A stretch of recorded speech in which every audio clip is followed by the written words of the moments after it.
अस्सलाम वालेकुम dear student, हमने रिस्पायरेटरी सिस्टम स्टार्ट किया था रेस्पिरेटरी फिजियोलॉजी में, और उसमें हमने अपर रिस्पायरेटरी सिस्टम पढ़ लिया था कि अपर रिस्पायरेटरी सिस्टम के कौन कौन से पार्ट होते हैं और उनका क्या क्या फंक्शन होता है।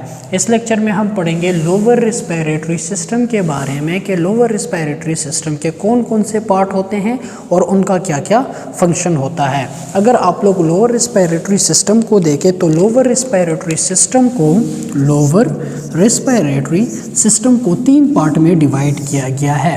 एक को हम कहते हैं ट्रेकियो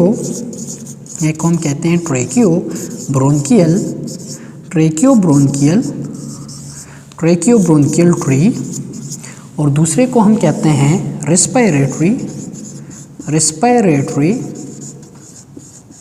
यूनिट, और तीसरे को हम कहते हैं जो कि लास्ट पार्ट होता है लोअर रिस्पायरेटरी सिस्टम का, दैट इज़ लंग्स। तो जो लोअर रिस्पायरेटरी सिस्टम होता है वो तीन पार्ट पे मुश्तमिल होता है। एक को हम कहते हैं ट्रेकियो ब्रोंकियल ट्री, एक को हम कहते हैं रिस्पायरेटरी यूनिट, और एक को हम कहते हैं लंग्स। अगर इस डायग्राम में आप लोग देखें तो यहाँ पे ये वाला जो स्ट्रक्चर है ये है लैरिंग्स। ये क्या है?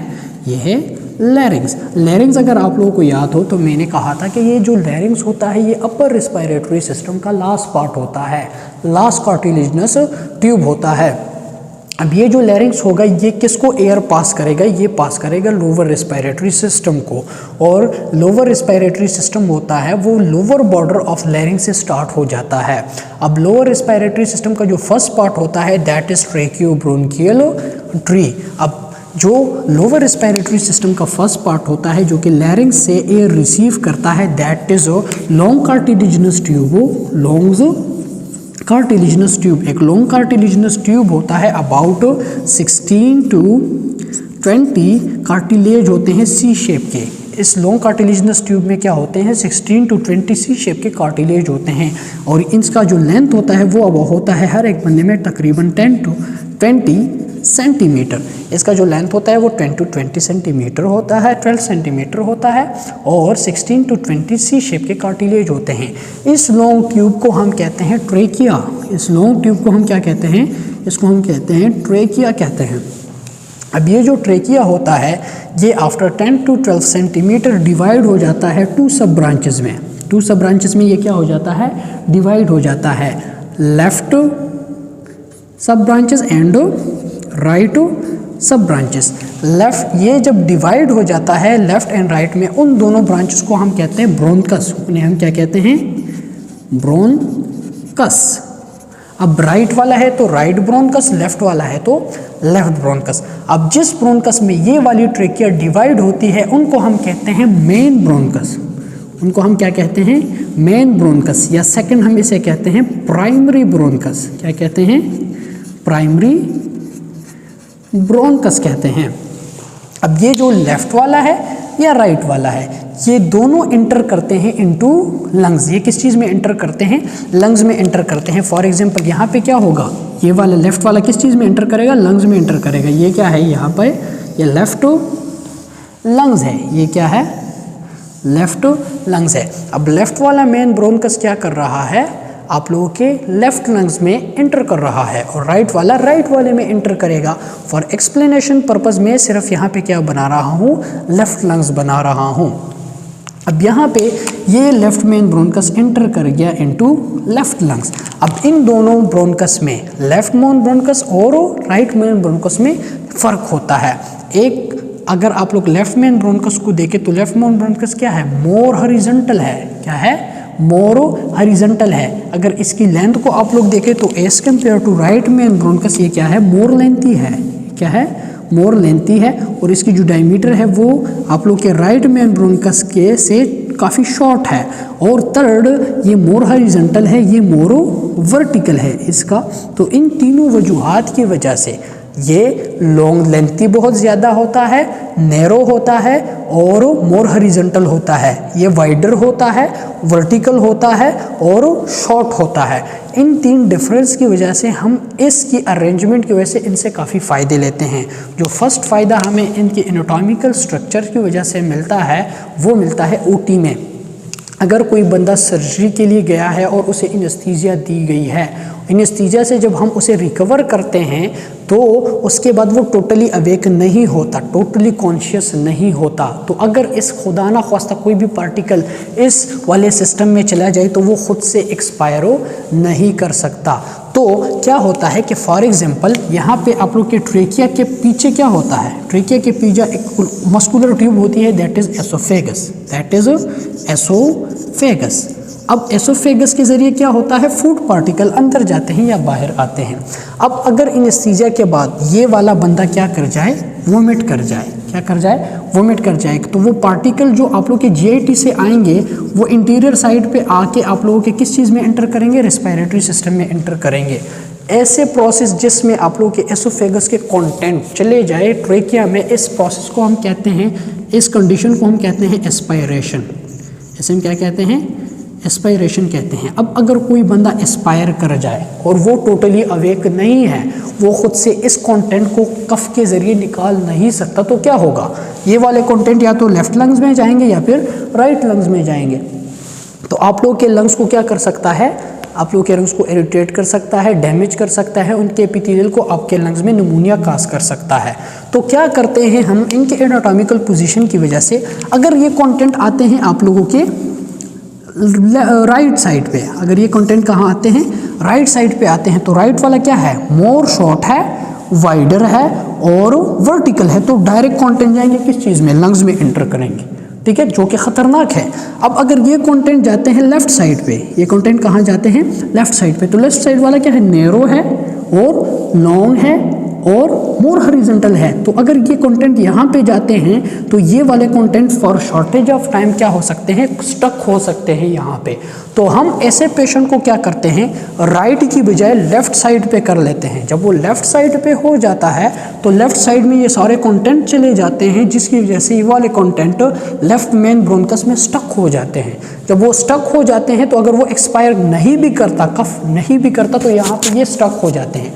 अब जैसे ही यहाँ पे ये स्टक हो जाते हैं तो हमें टाइम मिल जाता है कि हम सक्शन मशीन इनके रेस्पिरेटरी ट्रैक में ट्रेकिया के ज़रिए यहाँ तक लेके चले जाएं और इनसे ये सारे कंटेंट क्या कर ले, निकाल ले, इनसे ये सारे कंटेंट रेस्पिरेटरी कंटेंट क्या कर ले, निकाल ले। तो इसका जो रेस्पिरेटरी सिस्टम होगा वो सेफ हो जाएगा, इनमें नमूनिया काज़ो नहीं होगा। तो इसके anatomical left and right main bronchus के एनाटॉमिकल स्ट्रक्चर की वजह से हमें एक तो यहाँ पे फ़ायदा बहुत मिल सकता है। आप लोगों ने मूवीज़ में देखा होगा, मूवीज़ में क्या करते हैं, अगर कोई बंदा सांस लेता है उसके साथ साथ कोई नवाला ले ले या फिर वो जूस पिए तो वो कहाँ चला जाता है, उसके साथ साथ एसोफेगस के साथ साथ ट्रेकिया में चला जाता है, क्योंकि वो ऊपर एपिग्लॉटस उस वक्त क्लोज नहीं हुआ होता।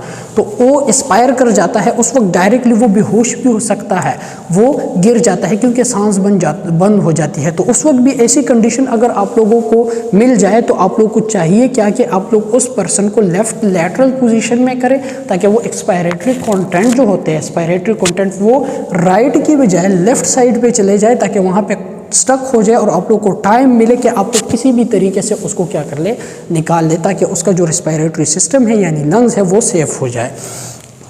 अब ये जो लेफ्ट और राइट मेन ब्रोंकस है, ये जिस लेवल पे ये ट्रेकिया जो होती है ये बाइफर्केट करती है, जिस लेवल पे ये वाली trachea in right and left main bronchus में बाइफर्केट करती है, इस लेवल को हम क्या कहते हैं, इस लेवल को हम कहते हैं कैरिना, इसे हम क्या कहते हैं, कैरिना कहते हैं। और जिस पॉइंट पे लेफ्ट मेन ब्रोंकस और राइट मेन ब्रोंकस लंग्स में एंटर करते हैं, उस पॉइंट को, उस एरिया को, उस स्पेस को हम कहते हैं हाइलम, स्पेस को हम क्या कहते हैं, हाइलम कहते हैं, ठीक है। तो at carina level lungs left and right main bronchus में डिवाइड हो जाता है और at hilum left and right main bronchus enter करता है इनटू लंग्स। अब ये जो मेन ब्रोंकस है या प्राइमरी ब्रोंकस है, ये मजीद लेफ्ट वाला एंड राइट वाला डिवाइड हो जाता है, ये क्या हो जाता है, डिवाइड हो जाता है इनटू टू सेकेंडरी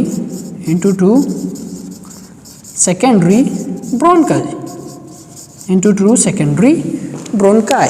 अब यहाँ पे ये जो लेफ्ट वाला है वो 2 सेकेंडरी ब्रोंकाई में डिवाइड हो जाता है।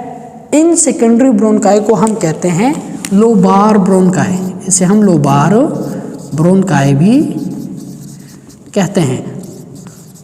अब यहाँ पे ये जो लेफ्ट मेन ब्रोंकस है ये 2 लोबार ब्रोंकाई में डिवाइड हो जाता है, और ये जो राइट ब्रोंकस है ये कितने में हो जाता है, ये 3 लोबार ब्रोंकाई में डिवाइड हो जाता है। ये 2 में क्यों होता है, क्योंकि यहाँ पे जो लेफ्ट लंग्स है इसके 2 लोब होते हैं। इसके कितने लोब होते हैं, फॉर एग्जांपल यहाँ पे ये क्या है, ये 2 लोब है। जो राइट वाला लंग्स होता है वो 3 लोब पे मुश्तमिल होता है, इसीलिए हर एक लोब में एक एक सेकेंडरी ब्रोंकाई एंटर करता है। तो यहाँ पे 2 में डिवाइड हो जाता है और यहाँ पे 3 में डिवाइड हो जाता है। फिर ये जो सेकेंडरी ब्रोंकाई है ये मज़ीद शॉर्ट होती जाती है और ये मज़ीद लेस कार्टिलेजनस होती है, इसमें कार्टिलेज की क्वांटिटी कम होती है, और ये डिवाइड हो जाते हैं इनटू 8 सेगमेंटल ब्रोंकाई। अब सेगमेंटल ब्रोंकाई को हम टर्शरी ब्रोंकाई भी कहते हैं। लेफ्ट वाला 8 में डिवाइड हो जाता है और राइट वाला 10 में डिवाइड हो जाता है। हर एक सेगमेंटल ब्रोंकाई आप लोग के लोब्स में सेगमेंट होते हैं, हर एक सेगमेंटल ब्रोंकाई एंटर करता है हर एक सेगमेंट में। अब ये वाले सेगमेंटल या टर्शरी ब्रोंकाई जब स्मॉल हो जाते हैं, जब ये क्या हो जाते हैं, इसकी जो डायमीटर होती है, फॉर एग्जांपल ये वाली, ये मज़ीद क्या हो जाती है, बाइफरकेट हो जाए, ये मज़ीद क्या हो जाए, ये मज़ीद बाइफरकेट हो जाए, और इसकी जो डायमीटर होती है वो मज़ीद स्मॉल हो जाए, इसकी डायमीटर स्मॉल हो जाए, बाइफरकेट हो जाए, और इसमें जो कार्टिलेज होते हैं, इसमें जो कार्टिलेज होते हैं वो ख़त्म हो जाए, तो इस पॉइंट पे हम इन ब्रोंकाई को कहते हैं ब्रोंक्यूल्स। हम इन्हें क्या कहते हैं, ब्रोंक्यूल्स कहते हैं। हम इन्हें क्या कहते हैं, ब्रोंक्यूल्स कहते हैं। अब जब तक इसमें कार्टिलेज हैं और ये सेगमेंट में इंटर करते हैं तब तक हम इसे क्या कहते हैं, ब्रोंकाई कहते हैं। और जब इनमें कार्टिलेज की क्वांटिटी ख़त्म हो जाए और ये मस्कुलर हो जाए, नेरो हो जाए, तो उस वक्त हम इसे क्या कहते हैं, ब्रोंक्यूल्स कहते हैं। अब ये जो ब्रोंक्यूल्स होते हैं इसकी जो डायमीटर होती है, अब इन ब्रोंक्यूल्स की डायमीटर जो होती है, डायमीटर, अब अगर ये ब्रोंक्यूल्स हैं और इनके डायमीटर हो जाए, अब ये क्या है, ये ब्रोंक्यूल्स है। अब इनकी डायमीटर, अगर इनकी डायमीटर हो जाए 1 मिलीमीटर तक, हम इसे फिर कहते हैं टर्मिनल ब्रोंक्यूल्स। हम इन्हें क्या कहते हैं, टर्मिनल ब्रोंक्यूल्स कहते हैं। अब टर्मिनल ब्रोंक्यूल्स हम इसे कब कहेंगे, ये भी मस्कुलर होते हैं, लेकिन इनकी डायमीटर जब 1 मिलीमीटर तक पहुंच जाए तब हम इसे क्या कहते हैं, टर्मिनल ब्रोंक्यूल्स कहते हैं। अब ये जब टर्मिनल ब्रोंक्यूल्स, इसकी डायमीटर और कम हो जाए, इसकी डायमीटर और कम हो जाए और इसकी डायमीटर पहुंच जाए 0.5 मिलीमीटर तक, कब तक पहुंच जाए, 0.5 मिलीमीटर तक, तो उस वक्त हम इसे क्या कहते हैं, रिस्पायरेटरी ब्रोंक्यूल्स। हम इसे फिर क्या कहते हैं, रिस्पायरेटरी ब्रोंक्यूल्स कहते हैं। अब यहाँ पे आप लोग देखें तो ट्रेकिया से लेके रिस्पायरेटरी ब्रोंक्यूल्स तक सारे जितने भी पार्ट हमने पढ़े, ट्रेकिया बाइफरकेट हुआ इनटू मेन ब्रोंकस में, मेन ब्रोंकस बाइफरकेट हुआ इनटू सेकेंडरी ब्रोंकस में, सेकेंडरी ब्रोंकस बाइफरकेट हुआ इनटू सेगमेंटल या टर्शरी ब्रोंकस में, टर्शरी ब्रोंकस में तक कार्टिलेज होते हैं, उसके बाद टर्शरी ब्रोंकस से कार्टिलेज ख़त्म हो जाते हैं, मोर नैरो हो जाते हैं, मस्कुलर हो जाते हैं, तो उनको हम क्या कहते हैं, फिर ब्रोंक्यूल्स कहते हैं। ब्रोंक्यूल्स की डायमीटर जब 1 मिलीमीटर तक पहुंच जाए तब हम उसे क्या कहते हैं, टर्मिनल ब्रोंक्यूल्स। टर्मिनल ब्रोंक्यूल्स की डायमीटर जब 0.5 मिलीमीटर तक पहुंच जाए तब हम उसे क्या कहते हैं, रिस्पायरेटरी ब्रोंक्यूल्स कहते हैं। अब यहाँ ट्रेकिया से लेके रिस्पायरेटरी ब्रोंक्यूल्स तक जितने भी पार्ट हैं लोअर रिस्पायरेटरी सिस्टम के, तो इन सबको हम क्या कहते हैं, कलेक्टिवली कहते हैं ट्रेकियो ब्रोंकियल ट्री कहते हैं। अब हम इसे ट्रेकियो ब्रोंकियल ट्री क्यों कहते हैं, अब इस स्ट्रक्चर को अगर मैं उल्टा करके ड्रा करूँ, इस स्ट्रक्चर को मैं क्या करूँ, उल्टा करके ड्रा करूँ, तो यहाँ पे ये देखें, ये क्या है, ये ट्रेकिया है, मेन ट्रेकिया, बड़ी वाली ट्रेकिया। अब ये किस में डिवाइड होती है, मेन ब्रोंकस में, फिर वो सेकेंडरी ब्रोंकस में, सेकेंडरी ब्रोंकस फिर टर्शरी ब्रोंकस में, अब टर्शरी ब्रोंकस फिर ब्रोंक्यूल्स में, ब्रोंक्यूल्स फिर टर्मिनल एंड में जाके वो रेस्पिरेटरी ब्रोंक्यूल्स में। अब यहाँ पे ये वाले पार्ट मुश्तमिल किस पे है, एक ट्रेकिया पे, एक ट्रेकिया पे और दूसरे ब्रोंकियल सिस्टम पे, ब्रोंकियल सिस्टम में। तो ये कलेक्टिवली सिस्टम किसका है, ट्रेकिया का और ब्रोंकियल, तो ट्रेकियो ब्रोंकियो। और इन दोनों ने क्या स्ट्रक्चर बनाई है, उल्टा करके हम देखें तो इनने एक स्ट्रक्चर बनाई है ट्री की तरह। किसकी तरह, एक ट्री की तरह का स्ट्रक्चर बनाया होता है ट्रेकियो ब्रोंकियल ने, ट्रेकियो ब्रोंकियल सिस्टम में। दैट्स वाई हम इस part of lower respiratory system को क्या कहते हैं, ट्रेकियो ब्रोंकियल ट्री कहते हैं। तो जो लोअर रेस्पिरेटरी सिस्टम का फर्स्ट पार्ट होता है दैट इज ट्रेकियो ब्रोंकियल ट्री, जो कि स्टार्ट होता है फ्रॉम ट्रेकिया और ख़त्म कहाँ पे होता है, रेस्पिरेटरी ब्रोंक्यूल्स पे वो ख़त्म हो जाता है।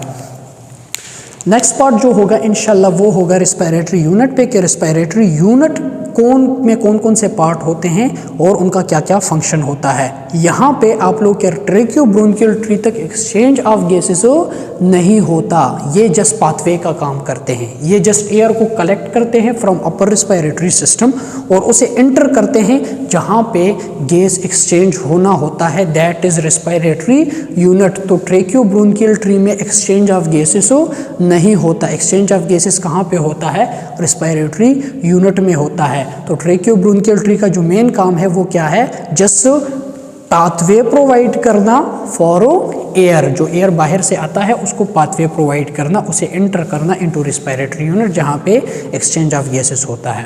होपफुली इस लेक्चर की आप लोगों को समझ आ गई होगी ट्रेकियो ब्रोंकियल ट्री की।